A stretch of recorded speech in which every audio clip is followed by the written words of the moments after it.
Yo, what's going on YouTube? It's your boy Julian Rodriguez, also known as J Rodriguez Kicks, or on Twitter, Instagram, and Vine, known as @JuiceManji.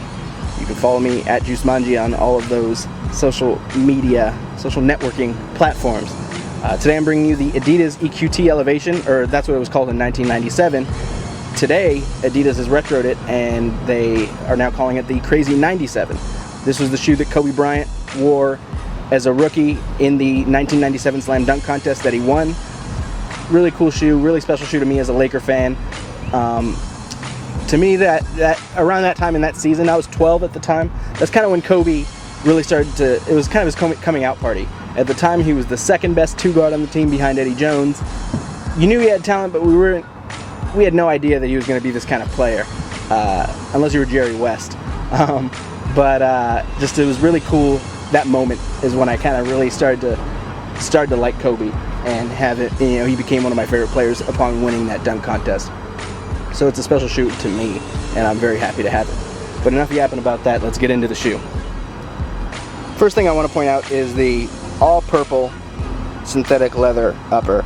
I know you say synthetic leather, people think that shitty armadillo plastic leather that they put on J's, but this is much better than that. It has a nice feel to it. Feels more forgiving, more flexible, more close to actual leather than those. And you go up to the laces here, you have along the eye stay, you have this nice nubuck. It's pretty good feel, good nice nubuck. And then the lacing system is pretty interesting. It's kind of reminiscent of like a Jordan 13 where the lace loops are on the inside here, so you don't actually see any lace holes. Just simple rope laces, and then this kind of nylon tongue that kind of looks like neoprene a little bit, but it's not. It's more of a nylon mesh up to your hologram there that goes from the Adidas branding to a number 8, which was the number that Kobe wore at the time before switching to 24. And then your 3 stripes right there. Side of the shoe, you have your 3 stripes branding in a white kind of patent leather material, and then that same kind of nylon mesh in black up here. One of the features I like about this shoe, and that you kind of saw a lot in the mid to late 90s, was the high-rise kind of midsole that raises up, reminiscent of like the Penny 2s. And it kind of offered, I guess in theory, it offered more support. But there you have it in your purple and white, and then your outsole coming up here. Then here you got another one of those holograms that goes from the Adidas branding to the number 8. Very cool. One of the illest features on this shoe is this elastic back here. The padding on the inside of the shoe around the ankle is really substantial, and then this kind of stretches depending on your ankle size, so it really conforms to the shape of your ankle and gives you a really nice fit. These fit true to size, and they're kind of low rise. The insole isn't, you don't sit up as high in the shoe as you would think. I know that this kind of feet you wear outsole and tooling looks bulky, but the shoe is actually very light and not bulky at all. I'm wearing some LeBrons today, and these next to LeBrons, it's a really sleek shoe and kind of ahead of its time, because back then basketball shoes were a lot more bulky than they are now, and this, in terms of like just the sleekness of it, is more in line with what we see today.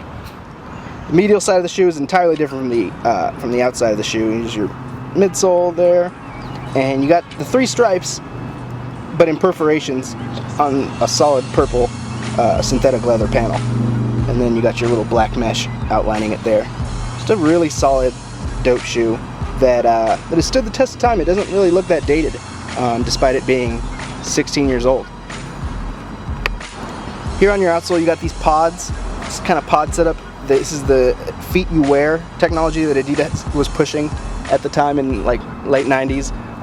You know, they had these on the Real Deals and a bunch of other basketball shoes, but this was kind of what Reebok was. Adidas was pushing.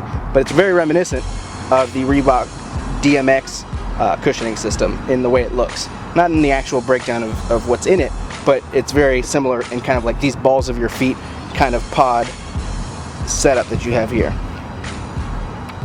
All in all, just an exceptional shoe. You guys know I love Kobe. You guys know I love the Lakers, if you've been following the channel at all. So it's cool to add this to my collection of Kobe related stuff. Really looking forward to the season. Lakers Media Day is today as I'm shooting this. So that's, you know, getting excited about hoop season. All in all, a great shoe. You can get them at East Bay. They're pretty much everywhere now. When they initially came out, they were only at Packer Shoes. Packer had them before anybody else by a couple months, but now they're pretty much everywhere. And I suggest to pick them up. You know, maybe wait it out a little bit. They'll probably sit for some time. You can get them for a reduced price. But yeah, highly recommended. I'd like to thank you all again for watching. As always, I really appreciate the support I've been getting from you guys. It's been real nice. It's been a pleasure to share a common interest, to share kicks and chop it up with you guys. So please, as always, hit me up on Twitter at JuiceManji. Hit me up in the comments with any feedback, or if you just want to talk about kicks. If you enjoyed this video, please hit that like button. It really helps me out a lot, and I'd greatly appreciate it. And thank you again, and until the next one, I'll catch you on the next vid. Peace.